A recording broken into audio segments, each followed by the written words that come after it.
Let's make some randomly generated jewelry. Today's number is drawer 5, impression die 55.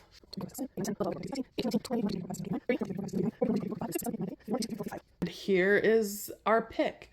Drawer 5, impression die number 55. An antique papyrus, like Egyptian revival. This one, the original design was carved in Paris, France, probably in like 1890 to 1900. And now I have to do some thinking. The first thing I need to do, no matter what I decide to do with this piece, is to press the impression die that we chose in sterling silver. I am using, it's probably about 18 gauge sterling silver, and I'm using my 20-ton hydraulic press.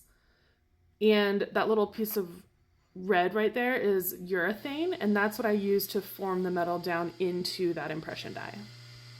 It takes up to 20 tons of pressure to form that silver into the die, and let's take a look at it. You can see it picked up all of that detail, and it is absolutely gorgeous. So let's press the second one. I press 2 because I'm going to make a pair of earrings. I'm using a jeweler's saw to cut around each piece by hand, and then different sanding attachments to refine the edges and make the stampings look nice and finished.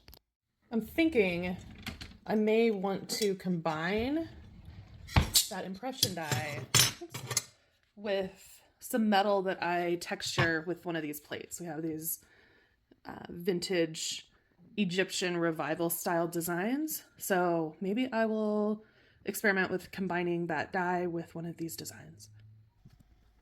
I'm testing out different ideas, and once I decide on what I'm going to use, I head over to my rolling mill. To transfer the pattern on the plate to the metal, I run it through my rolling mill and exert pressure, and you'll see that the impression transferred perfectly. Now I cut out these pieces by hand and again use different attachments to smooth the edges. Here I'm adding a ring to the narrow end of these pieces for the ear wire, and I'm soldering a wire onto the back of the stampings. I've just got a couple more steps to assemble these earrings, and they will be finished. I also never use pre-made ear wires, so I make my own out of sterling silver wire. And here are the finished earrings. I had so much fun taking that impression die that one of you chose and figuring out how to make a pair of earrings using that die. They have really great movement, and they're pretty lightweight to wear also.